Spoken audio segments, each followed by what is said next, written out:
అయినా సంబరాలు చేసుకుంది. రైతులకు ఇస్తున్న 2 లక్షల రుణమాఫీ చేయలే, అయినా సంబరాలు చేసుకుంది. ఒక్క మహిళ ఇంట్లుంటే ప్రతి మహిళకు 2500 నెల నెల ఇస్తాడు. 12 నెలలు అయింది, ఒక్క నెల కూడా 2500 ఇయ్యలే.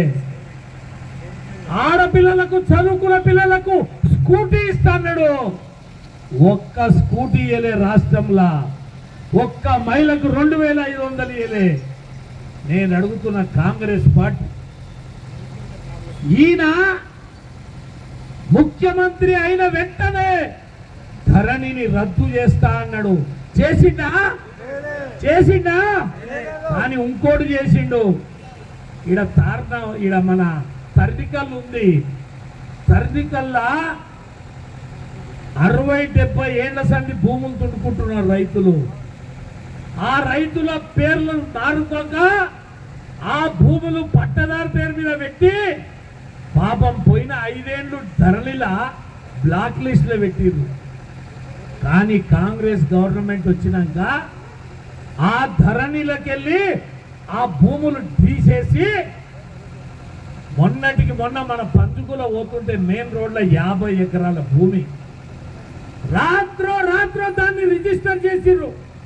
మేమందరం రైతులు అందరం కలిసి ఈ ఎంఆర్ఓ ఆఫీస్కి పోయినాం. ఏం సార్, నిన్నటి దాకా డిలీటెడ్ లిస్ట్ లో ఉండే, ఎందుకు మీరు రిజిస్టర్ చేసిరంటే, నాకు తెలుస్తా కదా సార్, వాళ్ళు ఎన్నో కూర్చున్నారు, మీదికెళ్ళి ఫోన్ వచ్చింది, నేను ఏలు పెట్టంటే ఏలు పెట్టా సార్, అంతే, నాకు ఏది తెలియదు అన్నాడు. 50 ఎకరాల భూమి, ఒక్క ఎకరా 50 నుంచి 70 లక్షల లెక్కల, 5 25 కోట్లు వచ్చినాయి. ఇదే కాంగ్రెస్ పార్టీ నాయకులు దాన్ని అమ్ముకొని కోట్లు గడిస్తున్నారు. అదే కాదు, ఇంకా 150 ఎకరాల భూమి పేద రైతులకు 1 ఎకరా 2 ఎకరాలు 3 ఎకరాలు భూమి ఉన్నది. ఆ భూమిని కూడా కింద మీద చేయనికే చూస్తున్నారు. మనం ధరని తీసేస్తున్నావు, ఎందుకు తీసేయలేదు, రైతులకు ఎందుకు న్యాయం చేయలేదు? ఇదే కాదు, ఈ మాదారం ఉంది దాని పక్కల, పాపం ఆయన అమెరికాలో ఉంటాడు, ఎవరు ఆ భూమి ఆయన 50 ఎకరాలు, ఆయన అమెరికాలో ఉన్నది చూసిర్రు. ఇటకెళ్ళి చూస్తే ఫోటోలు కూడా కనపడతాయి మీకు ఫ్లెక్సీలల్లా. ఆ 50 ఎకరాల భూమి వాడు అమెరికాలో ఉన్నాడు, వీళ్ళు ఆ కలెక్టర్ని పట్టుకున్నారు, వీళ్ళే ఆ భూమివాడు అని చెప్పారు, పోయి 50 ఎకరాలు రిజిస్టర్ చేసి. వాడు అమెరికాలో ఉండేవాడికి ఎవడో చెప్పిండు, ఎవరో నీ భూమి పీకి రాయడ సాఫ్ చేస్తున్నాను.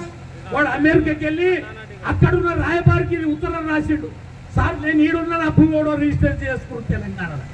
అరే ఇది మాయల ప్రభుత్వం ఉంది రోడ్డు ఆయన అని ఆ రాయబారి ఇక్కడ రాయబారికి రాసిండు. ఆ నరేంద్ర మోడీకి ఆ ఉత్తరం పోయింది, ఆ ఉత్తరంకి వెళ్ళి ఇక్కడికి వచ్చింది హైదరాబాద్ లో. ఈ జమ్మాయి జట్ట ఓడు ఎల్దాండలు ఉంటాడు, ఓ ఇద్దరు ఎల్దాండోళ్ళు, ఓడు ఇటకెళ్ళి అటకెళ్ళి జమాయిరు, వీళ్ళందరూ తీసుకుపోయి నిన్నమోన. నేను అడుగుతున్నా, 50 ఎకరాల భూమి అది ఓహంపటకు చేసింది. ఇలా ఇక్కడ కుప్పగండ్లు ఉంది, 1600 ఎకరాల భూమి పట్టగానే దాని మీద మన నాయకుడి కన్ను పడ్డది. ఇప్పటికో 30 ఎకరాలు అయిపోయింది. ఇదే కాదు, తుపాకులు చేతబట్టి ప్రాణాలు అర్పించి 6 మంది అజిలాపురంలో హతమైపోయిరు, చచ్చిపోయిరు. పేదల భూములు కావాలని కుందారం భూముల మీద యుద్ధం చేసిర్రు వాళ్ళు. పాపం కీర్తిశేషులు కిష్టారెడ్డి గారు ఎమ్మెల్యేగా ఉన్నప్పుడు, సుధారాణి కలెక్టర్ ఉన్నప్పుడు ఆ పేదలకు ఆ భూములన్నీ కూడా పట్టాలు ఇచ్చిండ్రు.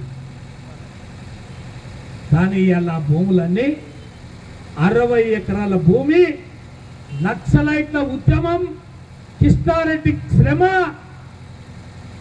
ఇవాళ గాల్లో కలిపేసి ఆ భూముల రైతులని బెదిరించి 60-70 ఎకరాలు గుంజుకున్నారు. ఇంకా అక్కడ 700 ఎకరాలు ఉంది, దాని మీద కన్నేసిర్రు. ఇదే కాదు, నేను అడుగుతున్నా, ఈ 4 విషయాల మీద మీరు డిబేట్ పెట్టడానికి సిద్ధంగా ఉంటే చెప్పుర్రి. ఆర్కపల్లిల దేవాలయ భూమి 30 ఎకరాలు దాన్ని ఖతం చేసిండ్రు. ఇదే కాదు, చెప్పుకుంటూ పోతే 500 ఎకరాలు కలవకుర్తిలో మాయమైపోయింది. 500 ఎకరాలు. దీనికి జవాబు చెప్పాలి ముఖ్యమంత్రి గారు. నువ్వు ధరణిని తీసేస్తానని ఒక్క సంవత్సరం ఆపి ఇలా ఇట్లాంటి లుచ్చా పనులు చేస్తున్నారు. వాళ్లకు పదవుల మీద పదవులు, పదవుల మీద పదవులు. అందరినీ కోరుతున్నా ఈ విషయాలు ప్రజలకు చెప్పనీకనే ఇక్కడ మనం ఈరోజు ర్యాలీ పెట్టినాం. నిన్ననే మన నడ్డా గారు హైదరాబాద్లో పెద్ద ఎత్తున మీటింగ్ పెట్టిండు. మళ్ళీ మాకు ఇప్పుడు అచ్చంపేటలో మీటింగ్ ఉంది. దయచేసి మీరు అందరు కూడా ఏమనుకోవద్దు.